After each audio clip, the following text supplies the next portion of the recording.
दोस्तों, अगर आप इन कारी साहब को पहचानते हैं तो इसका मतलब कि आप बचपन में एक खूबसूरत दौर से गुजरे हैं, क्योंकि 90s के बच्चे जिनकी उम्र अब 25, 30, 35, 40 साल हो चुकी है, उनकी इन कारी साहब के साथ बड़ी खूबसूरत यादें वाबस्ता हैं। ये है कारी सैयद सदाकत अली, जो 90 की दिहाई में पीटीवी पर तिलावत कुरान पाक किया करते थे। इनकी सहर अंगेज आवाज में तिलावत सुनकर लोगों के दिल मुनव्वर हो जाते हैं। अपने प्रोग्राम के दौरान ये बच्चों को क़िरात, तर्जुमा और तलफ़्फ़ुज़ भी सिखाते थे। पीटीवी पर 2 दिहाइयों से ज्यादा अल कुरान प्रोग्राम में कुरान पाक की तालीम दी, जिससे पूरी दुनिया में करोड़ों लोगों ने कुरान पढ़ा और सीखा। प्रोग्राम में रोजाना बच्चों को सबक भी मिलता था।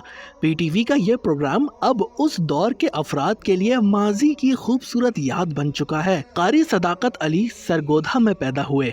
उन्होंने 1966 में रेडियो पाकिस्तान और 1970 में पीटीवी पर प्रोग्रामों की इब्तिदा की। कारी सैयद सदाकत अली की आवाज़ में 10 से ज़्यादा कुरान पाक ऑडियो और वीडियो की शक्ल में पूरी दुनिया में दस्तयाब हैं। कारी सदाकत अली 1961 से तलावत और नात ख्वानी कर रहे हैं और 1992 से पीटीवी से वाबस्ता हैं। खूबसूरत तलावत के बेशुमार मुकाबलों में अव्वल पोजीशन हासिल की। ईरान में 2 मरतबा दूसरी पोजीशन और बांग्लादेश में पहली पोजीशन हासिल कर चुके हैं।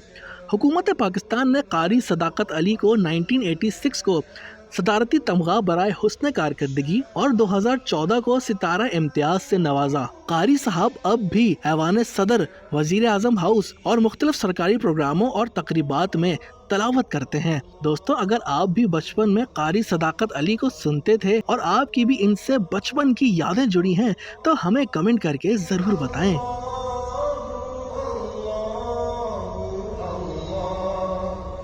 أسكن